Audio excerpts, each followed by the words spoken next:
저는 서점을 자주 가요. 서점을 일주일에 한 번 이상 가는 것 같아요. 한 번 정도는 꼭 가고는 하는데 서점을 다녀보시는 분은 알겠지만 서점에 가면요 정말 일주일 차이지만 책이 계속해서 나와요. 계속해서 출간되어지고, 물론 베스트셀러 같은 경우는 이렇게 빨리빨리 바뀌지는 않지만 책들이 계속 나온다는 거죠. 제가 이 서점을 갈 때마다 이 수많은 책들이 변하는 것을 보면서 생각한 것이 뭐냐면, 그렇게 책을 통해서 인생의 정답을 제시하는 책들이 참 많다라는 거예요.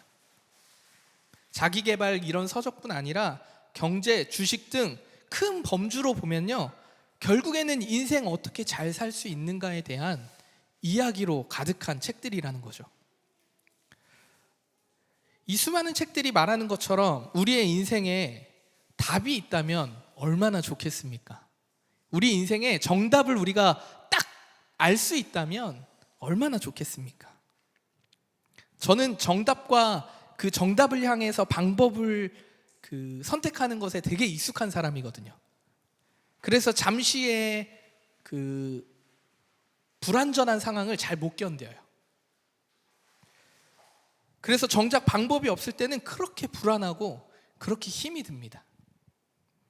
당장 해결할 수 있는 방법이 없어요. 뾰족한 방법이 없으면 없는 거 누구나 봐도 아는데 전전긍긍하고 불안하고 근심하고 염려합니다. 근데 아마 저만 그런 것은 아닐 것이고, 저처럼 인생의 답을 찾고 인생의 의미를 찾고자 하는 사람들이 우리 교인들뿐만 아니라 세상에 정말 많을 것이에요. 이것을 다르게 표현하면요 진리에 대한 갈망이라고 얘기할 수 있겠죠. 진리가 무엇인가, 이것에 대한 질문은 누구나 인생에 한 번쯤은 물어보는 질문일 거예요.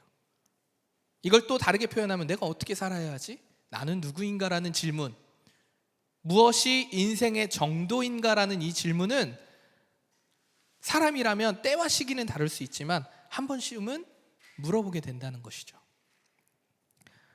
오늘은 이 예배 시리즈 세 번째로 진리를 추구하는 예배라는 제목으로 같이 말씀을 나눌 텐데요, 오늘 예배를 통해서 진리가 무엇인지, 우리 예배에 진리를 추구한다는 것이 무엇인지 오늘 말씀을 통해서 깨닫고 또 은혜 받고, 그리고 그 진리대로 살아가는 우리 모든 성도님들 되시기를 주님의 이름으로 축원합니다. 네, 오늘 에베소서 3장 14절 이하의 말씀은요 바울이 에베소 교인들에게 보내는 편지예요. 서신서라고 하죠. 바울이 지금 어떻게 기도의 내용을 담아서 편지를 보냈는데요, 어떻게 기도하고 있냐면 무릎을 꿇고 빌고 있어요. 무릎을 꿇었다는 것만으로도 얼마나 간절하게 기도하고 있는지 알겠죠. 바울은 이 간절함을 담아서 이렇게 얘기합니다.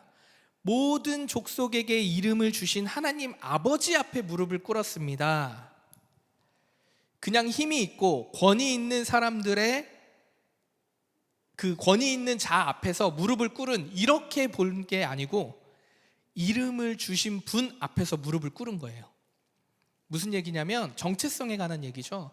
나를 존재케 한 분이 누구인가, 나의 이름을 지어주신 분이 누구인가, 나를 존재케 한 분 앞에 하나님 아버지라 얘기하면서 무릎을 꿇고 기도를 하는 거예요. 바울은 자신의 존재를, 정체성을 정확하게 알고 있었습니다. 내가 누구인지, 나의 기도가 누구에게 전달돼야 되는지, 내가 누구에게 기도하고 있는지를 정확하게 바울은 알고 있었어요. 이처럼 우리의 삶이, 우리의 예배가 지금 어디에 서 있는지, 무엇을 향해 있는지 우리가 알아야 된다는 거죠. 바울은 지금 어디에서 이 편지를 쓰고 있냐면요 감옥에서 쓰고 있어요. 감옥에서 에베소 교인들에게 보내는 편지를 쓰는 거예요. 감옥에서 무릎을 꿇고 에베소 교인들을 위해서 기도하는 겁니다. 이렇게 보면요 누가 더 힘든 상황인지 잘 모르겠어요. 좀 헷갈리죠. 우리가 생각하면 감옥에 있는 바울이 더 힘들어야 되잖아요. 분명 자유가 없는 감옥에 있는 바울이 더 고통스럽고 더 절망스러워야 하는데, 오히려 바울은 너무나 간절하게 에베소 교인들을 위해 기도하고 있다는 거죠. 이것이 애통한 마음을 가진 자들이 할 수 있는 고백입니다. 애통한 마음을 가지지 않는 자가 누구를 위해서 기도한다? 내 처지가 말이 아닌데 누구를 위해서 기도한다 할 수 있을까요? 절대 할 수 없죠. 오늘 전택형제가 침수 피해를 당한, 또 이렇게 재난 때문에 고통을 당한 사람들을 위해서 기도했어요. 저도 주중에 저희 지역이 또 저희 성도들 중에서도 방배동 살고 강남 사는 친구들도 있고 연습실 지하에 있는 친구들도 있고 하니까 걱정이 되더라고요. 저희 여기 이 공간도 걱정이 됐고 강남에 있으니까. 그래서 절로 기도가 막 나오더라고요. 근데 바울은 그 지역에 있는 것도 아니에요. 지금 바울의 마음이 어떻겠습니까? 오늘 말씀을 들으시면서 바울이 어떤 마음을 가졌길래, 도대체 바울은 무엇을 경험했길래 그 수많은 교회들을 위해서 3차 전도 여행이라는 시간을 가는 곳마다 복음을 전하고, 가는 곳마다 교회가 세워지고, 가는 곳마다 하나님의 은혜를 입는 그 놀라운 일들이 왜 일어났는지, 바울이 도대체 무슨 마음을 가졌길래 바울의 그 애통한 마음을 깨닫는 오늘 이 시간 되기를 간절히 소망합니다. 이 애통함은요, 그리스도인들에게 반드시 필요한 마음이에요. 애통하는 마음이 없잖아요. 그러면 우리는 결코 그리스도의 사랑을 안다고 말할 수가 없어요. 애통하는 마음은요, 슬퍼하는 마음, 그리고 가슴 아파하는 것을 애통한다라고 얘기하거든요. 우리가 무엇에 슬퍼하고 무엇에 가슴 아파해야 할까요? 그렇지 않아도 버거운 인생이잖아요. 그렇지 않아도 버거운 인생에 무엇에 더 슬퍼하고 무엇에 더 아파해야 한단 말인가? 오늘 이 질문이 우리를 진리로 향하게 하는 줄 믿습니다. 진리를 추구하는 예배는 애통함을 발견하고 느끼는 것이 진리를 추구하는 예배예요. 우리가 드리는 예배의 고통과 슬픔, 비참함과 같은 애통한 마음을 정직하게 표현해 본 적이 여러분 있으십니까? 아마 한 번쯤은 있을 거예요. 언제? 예수님 처음 만나서 와, 내가 죄인이구나, 나는 이것밖에 안 되는구나 라고 회개했던 그때, 내 자신이 이렇게 이것밖에 안 되는구나 라는 그 고통스러운 절절한 마음을 가지고 하나님 앞에 나와왔을 때, 그 마음이 애통한 마음이거든요.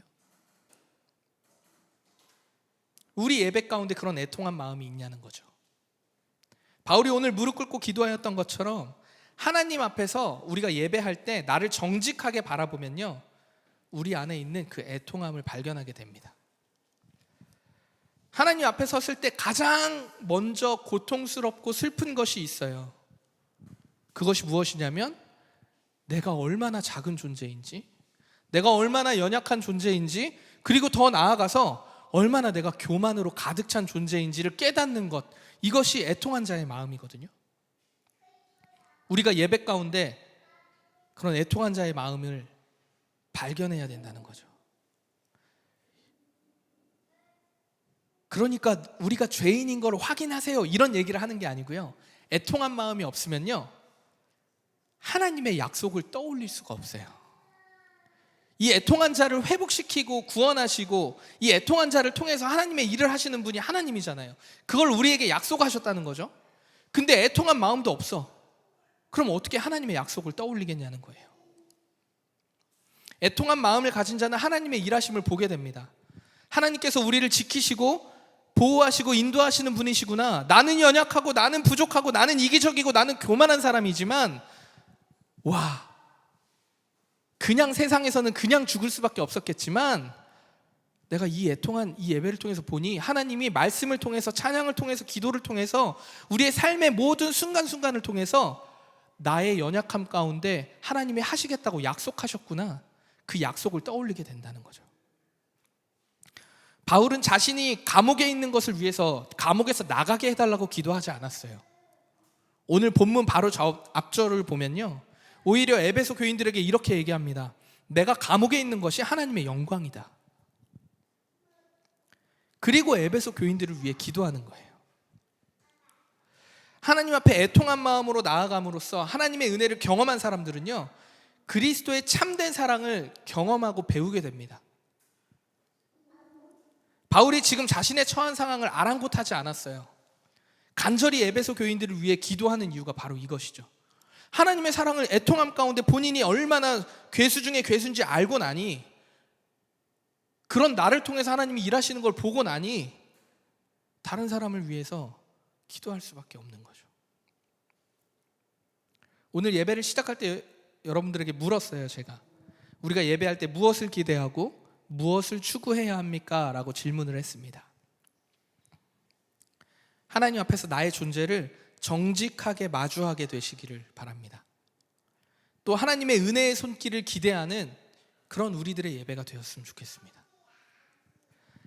애통함이 없는 자는요, 기대함도 없어요. 굳어져 있거든요.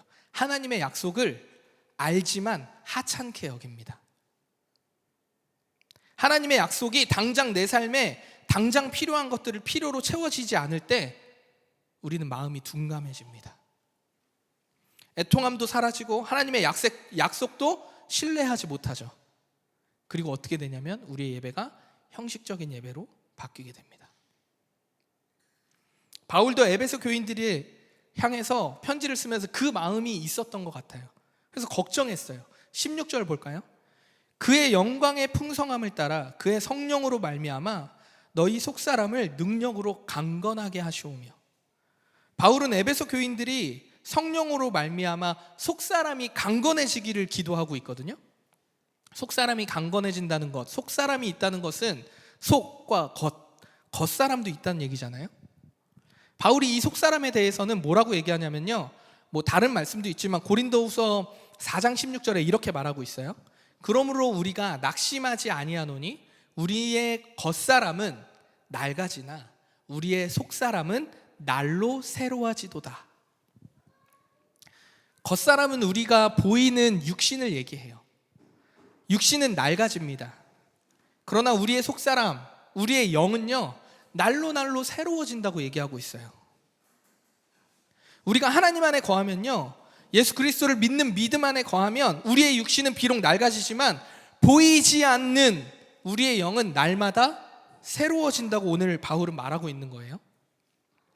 그렇기 때문에 낙심하지 말래요. 우리가 육신이 낡아서 죽을 수밖에 없게 되어도 우리의 영은 날마다 새롭게 강건해지기 때문에 낙심하지 말라는 얘기입니다. 여러분, 이 말씀이 와닿으세요? 우리의 예배는요, 우리의 육신의 것, 세상의 것을 추구하는 것이 아니에요. 우리가 드려지는 오늘 이 시간, 우리 앞에 이 주일이라는 시간 안에 드리는 수많은 예배들이요, 육신의 것을, 낡아지는 것을 추구하는 예배가 아니에요.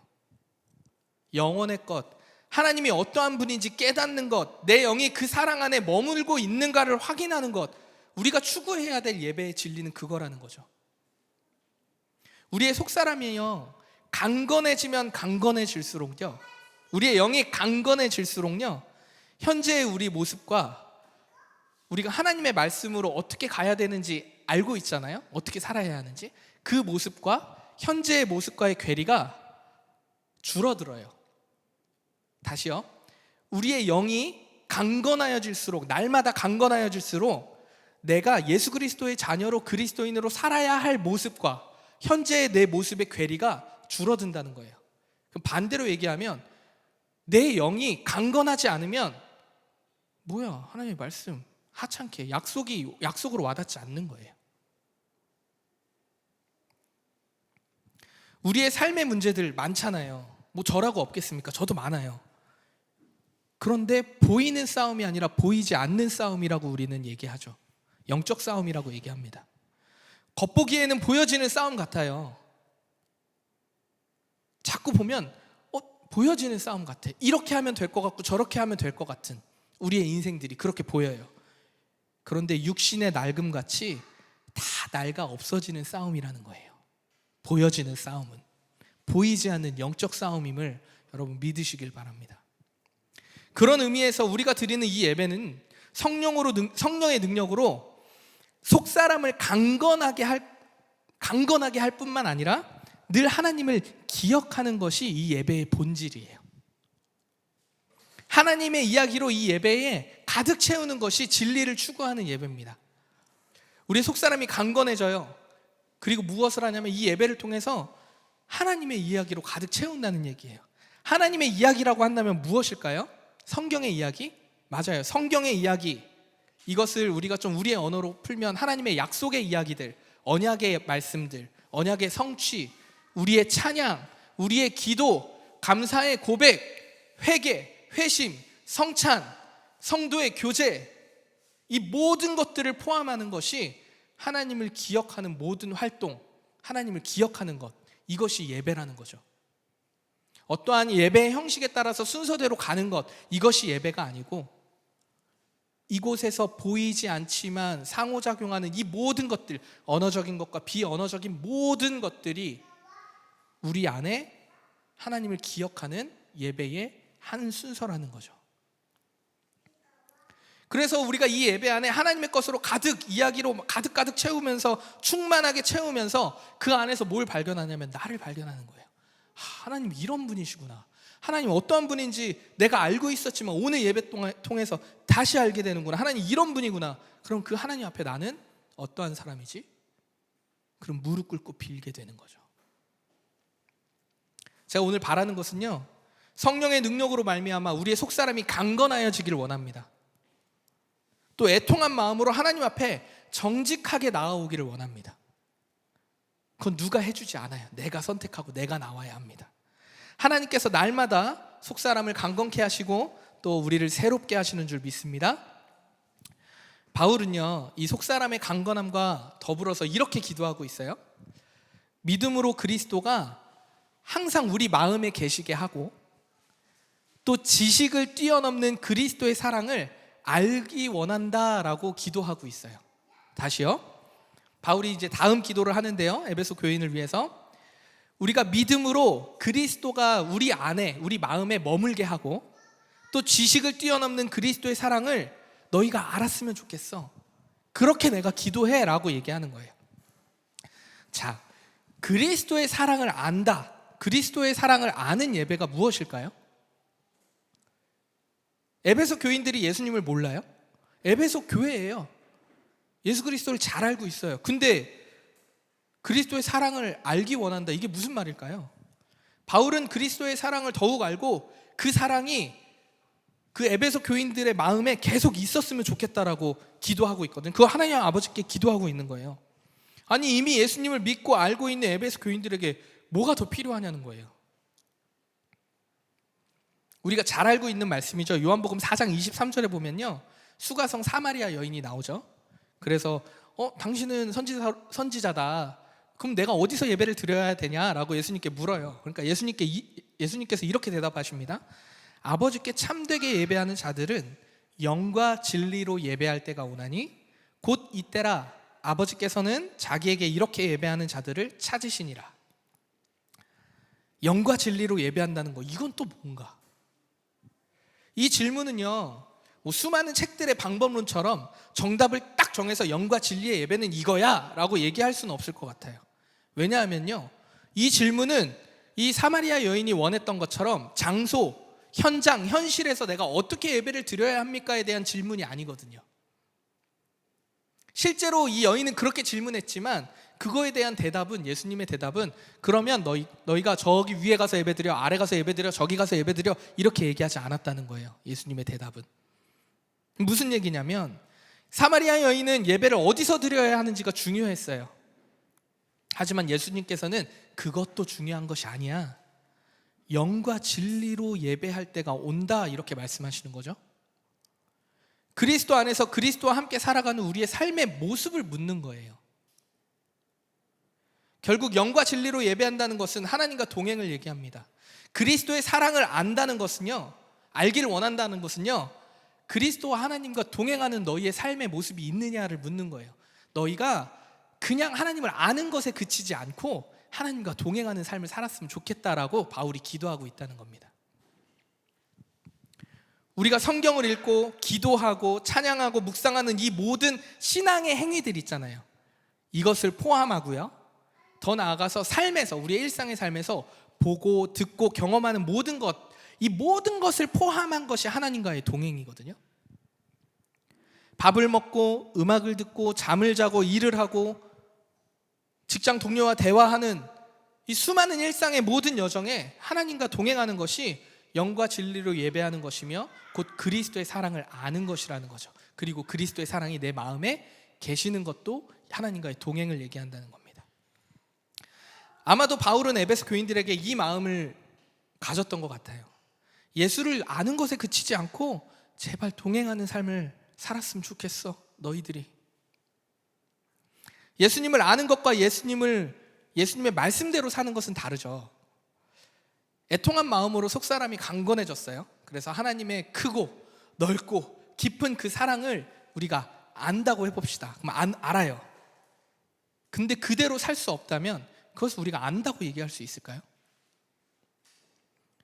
만약에 그것을 사랑으로 친다면, 사람으로 친다면 그냥 아는 거죠. 내가 저 사람 알아. 이거지, 저 사람과 동행하는 건 아니죠. 진리에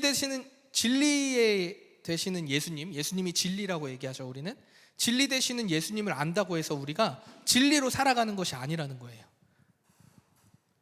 그리스도인의 신앙의 여정에서 빼놓을 수 없는 것이 있다면 예배잖아요. 왜? 진리를 확인하고 진리 안에 나를 돌아보기 때문에. 이 예배의 삶은요, 신앙의 삶은요, 오랜 시간을 통해서 경험하고 익숙함으로 더해지는 거예요. 뿅 하고 사라지는 게 아니라는 거죠. 더 나아가서 이런 신앙적 행위로 끝나는 게 아니라는 거예요. 삶으로 말하고 살아내는 것이 예배의 삶이라고 얘기하고 있습니다. 동행하라는 거예요. 저희 가족들이 창세기 말씀으로 가정예배도 드리고 큐티도 하고 있어요. 우리 아이들이랑. 근데 에녹이 300년을 하나님과 동행하다가 하나님의 부르심을 받고 죽지도 않고 올라가잖아요. 그렇죠? 예전에는 그랬어 이랬는데 이번에 말씀을 묵상하는데 너무 부러운 거예요.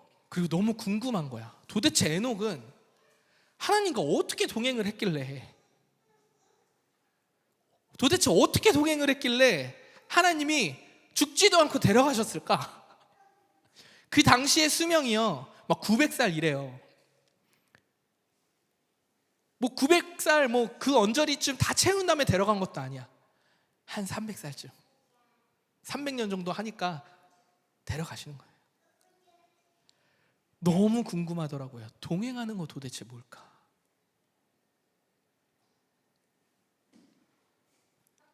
이렇게 그리스도의 삶에서, 그리스도인들의 삶에서 경험하고 삶을 통해서 에녹처럼 동행하는 삶이라는 게 결코 쉬운 일이 아니잖아요. 우리 그거 잘 알잖아요. 너무 어렵다는 것을 잘 알아요. 너무 잘 알아요. 우리 모두가 다 잘 알아요.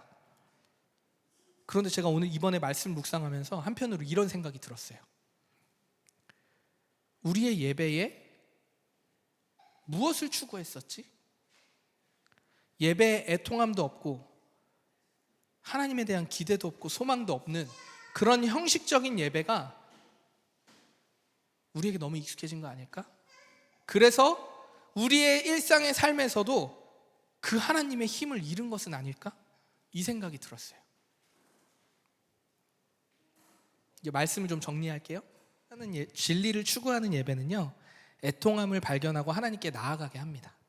이 애통함이라는 건 나의 죄된 모습을 보기도 하지만 이 애통함 가운데 하나님의 회복을 경험한 사람은 다른 사람을 통해서도 애통함을 느끼게 되죠. 이 애통한 마음을요, 애써 숨기고 회피하는 것은요, 우리의 현실을 바라볼 때 이 현실을 왜곡된 시선으로 보게 해요. 애통한 마음을 숨기고 하나님 앞에 아닌 척하고 숨게 되면요, 현실을 왜곡된 시선으로 본다는 거예요. 우리의 예배와 우리의 삶의 그 현실은, 그 괴리가 점점 더 크게 벌어지는 거죠. 내가 죄인임을 고백할 수 없고 내가 하나님 앞에 연약한 존재라는 고백이 없는데 일상에서 하나님의 일하심을 경험할 수 있겠냐는 거죠. 예배를 통해서 그런 은혜를 누릴 수도 없는데, 회복도 없고 은혜도 없고 기대도 없고 소망도 없는데, 일상으로 나가서 더 치열하고 더 그 사단의 계율에 훨씬 많은 그 일상의 삶들에서 우리가 어떻게 분별하고 하나님의 뜻대로 살 수 있는지 물을 수 있겠냐는 거죠. 그 괴리는 점점 커집니다. 나의 연약함, 부족함, 죄된 모습을 정직하게 하나님 앞에 비추어 볼 때 우리에게 회복이 있습니다. 그리고 예배의 기쁨이 있습니다. 우리의 예배가 어디서부터 시작해야 됩니까? 라고 묻는다면 저는 이 애통함이 있는 마음에서 시작돼야 된다고 생각해요. 이것이 진리를 추구하는 예배입니다. 진리이신 예수님을 통해서만 이 애통함이 애통함으로 끝나지 않아요. 예수님을 거치면요, 반드시 회복과 소망과 기대와 우리 안에 주어지는 거죠. 희망이 있다는 거예요.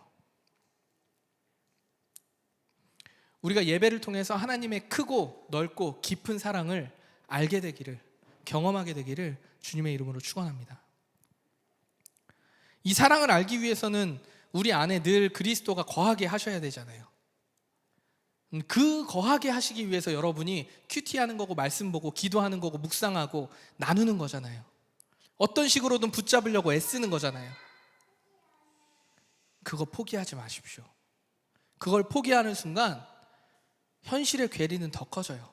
현실에서 하나님의 마음을 깨달을 수가 없어요. 안 되지. 하나님 뭘 해? 하나님의 약속이 아주 하찮아지는 겁니다. 바울은 이 기도처럼 우리도 하나님의 사랑을, 바울의 오늘의 기도처럼 우리도 하나님의 사랑을 좀 갈망했으면 좋겠어요. 우리가 예배를 통해서 찬양하잖아요. 기도하잖아요. 말씀을 듣고 나누는 이 모든 것, 삶에서 여러분들이 경험하는 그 모든 것들, 크고 작은, 그건 기쁜 일만 얘기하는 게 아니고 삶에서의 슬픈 일도 하나님 앞에 가져가야죠. 이 모든 것을 통해서 하나님의 깊이 있는 그 사랑을 경험하게 되시기를 다시 한 번 더 소망합니다. 우리가 좀 주의해야 될 것은 아는 것에 그치지 말자는 얘기예요. 오늘 예배를 들었어요. 지식적으로 이제 동의가 돼요. 아, 맞아, 내가. 근데 여기서 그치면 안 돼요. 반드시 어떠한 행함으로 나타나야 합니다. 바울처럼 3차 전도여행 다니란 얘기가 아니고요, 작은 결심을 하십시오. 그리고 일주일을 내가 어떻게 하나님 앞에 마음을 드리고 어떤 것을 추구하며 살 건지 결정하십시오. 나중은 없어요, 여러분. 오늘 결정하지 않으면 나중은 절대 오지 않아요. 나중엔 또 나중을 선택하게 되어 있습니다. 그리스도를 아는 것과 그리스도를 내 마음에 모시는 것에 회피하지 마십시오. 그리고 성령님으로 인해서 저도 그렇게 기도하려고 일주일 동안 이 기도문을 계속 읽고 여러분을 위해서 기도하려고요. 속사람이 강건해졌으면 좋겠어요. 저부터. 그래서 우리의 영이 충만했으면 좋겠어요. 지식에 넘치는 하나님의 그 사랑을 우리가 경험함으로 우리의 속사람이 충만했으면 좋겠어요. 그래서 세상에서 보기에는 낡아지는 것 같은 우리의 인생 같아도 그게 별거 아닌 듯 비웃고 우리의 인생을 멋지게 하나님의 나라로 살았으면 좋겠어요.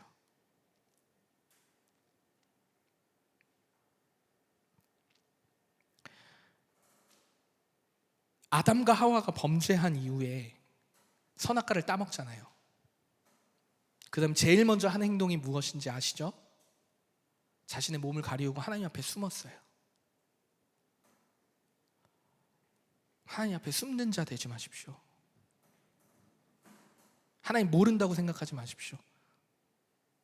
우리의 삶에 우리가 무엇을 추구하고 있는지, 무엇을 보고 있는지, 무슨 생각을 하고 있는지 하나님 다 아세요. 기쁨을 누리시고 평안을 누리고 싶다면 하나님 안에 머무를 때 그 기쁨과 평안이 우리에게 있다는 것이죠. 그 방법적인 것은 우리가 대화하면서 계속 할 수는 있을 것 같아요. 하지만 그것을 선택하는 것은, 내가 언제 하겠냐라고 결정하는 것은 내가 하는 겁니다. 진리를 마주하는 것이 두려운 일이에요. 저도 되게 두려워요. 설교하는 제가 제일 두려워요. 나는 그러면 이렇게 정직하게 하나님 앞에 늘 깨어서 사느냐, 그렇게 묻는다 그러면 저도 그렇게 못 살아요. 그래서 너무 두려워요. 부끄럽기도 합니다. 매번 깨어서 하나님 앞에 찬양하고 예배하고 기쁨으로 평안으로 가득했으면 좋겠는데, 에녹처럼 300년 동행하는 그 기쁨이 내 안에 차고 흘러 넘쳤으면 좋겠는데 안 돼요. 저도. 여러분들 중에 그러신 분들이 있으면 저에게 좀 얘기 좀 해주세요. 그런데요, 진리를 마주하는 것이 두려운 일이지만 이 연약함을 마주하고 하나님 앞에 있는 그대로 나아갔을 때 회복이 일어난다는 것에 대한 믿음이 우리에게 필요한 것 같아요. 내 힘으로 하려고 하지 마시고, 안 되면 안 된다고 그냥 얘기하고 될 때까지 기도해 보는 거죠. 될 때까지 우리의 삶을 살아보는 거죠. 될 때까지 선택해 보는 거죠. 오늘 안 됐으면 내일 선택해 보는 거죠. 진실을 마주하기를 두려워하지 마시고 담대해지시기를 주님의 이름으로 축원합니다. 제가 바라는 것이 있다면요, 계속 기도하면서, 우리 성도님들을 위해서 기도하면서, 우리 공동체를 위해서 기도하면서 계속 바라는 것이 생기는데요, 하나는 영적인 것이고 하나는 좀 해보고 싶은 것이에요. 하나는 영적인 것부터 말씀을 드리면, 우리 성도들 한 명 한 명의 이 한 명 한 명의 삶이 은혜로, 하나님의 이야기로 가득 찼으면 좋겠어요. 그래서 여러분들의 삶, 저의 삶이 진짜 우리의 삶 자체가 그냥 하나님을 증언하는 삶이었으면 좋겠어요. 그렇게 기도가 되더라고요. 하나님의 크고 우리가 지식에 넘치는, 상상할 수 없을 정도로 넓고 상상할 수 없을 정도로 깊은 그 하나님의 사랑을 경험한 이야기들이 우리 성도들의 삶에, 저의 삶에 가득했으면 좋겠어요. 그래서 우리를 만나는 사람마다, 우와, 진짜 힘든 삶을 어떻게 이겨냈었어요? 하나님이 하셨어요. 나 잘 모르겠어요. 나는 진짜 안 되는 거 붙잡고 열심히 씨름했는데 결국에 하나님이 하시더라고요. 나 그냥 그 안에 머물러만 있었어요. 버티기만 했어요. 저 진짜 벼랑 끝에 낭떠러지에 서 있었는데 그냥 버티기만 했어요. 하나님 나 살려주세요 밖에 안 했어요 라는 고백이 될지라도 그런 은혜의 경험들이 여러분의 삶을 통해서, 우리의 삶을 통해서 흘러나왔으면 좋겠어요. 그렇게 되기를 주님의 이름으로 축원합니다. 오늘 바울의 마지막 기도, 제가 하고 싶었던 것들도 있었죠. 하고 싶었던 거, 무언가 잘 짜여진 좀 프로페셔널한 예배의 어떤 형식들 아니고요, 그냥 이렇게 좀 맛집 같은 데 있잖아요. 조용하고 한적한 그 맛집 같은 데, 그런데 되게 소박하게 나오는, 그런데 그냥 우리 가서 그냥 식사하면서 찬양한 곡 부르고 대화하면서 말씀 같이 보고 거기서 말씀 같이 은혜 나누고, 그렇게 한번 예배 드려보고 싶다. 이게 저의 마음에 있어요. 저희 집으로 오라 그러시면 좀 싫어하시잖아요. 그리고 저한테 꼭 뒤로 얘기하시잖아요. 사모님 생각은 안 하시고 목사님만 생각하냐, 이렇게 얘기하시는데, 예. 근데 그런 마음이 있어요. 진짜 좀 우리끼리 좀 맛있는 그냥 식사하면서 주일 예배를 그렇게 한번 드려보면 어때요? 제가 여기서 올디너리 교회에서 계속 목회하는 어느 날은 한 번은 꼭 도전해 보겠습니다. 그때 우리가 하나님 주시는 자유 안에서 무언가 따지지 않고 재지 않고 할 수 있는 우리 안에 나눔의 풍성함들이 있지 않을까, 그런 기대가 저에게 있더라고요. 오늘 바울의 마지막 기도로 말씀을 맺을게요. 20절, 21절 제가 새 번역 말씀입니다. 제가 한번 읽어볼게요. 우리 가운데서 일하시는 그 능력을 따라 우리가 구하거나 생각하는 것 이상으로 더욱 넘치게 주실 수 있는 분에게 교회 안에서와 그리스도 예수 안에서 영광이 대대로 영원 무궁토록 있기를 빕니다. 아멘. 이 시간 함께 기도하겠습니다.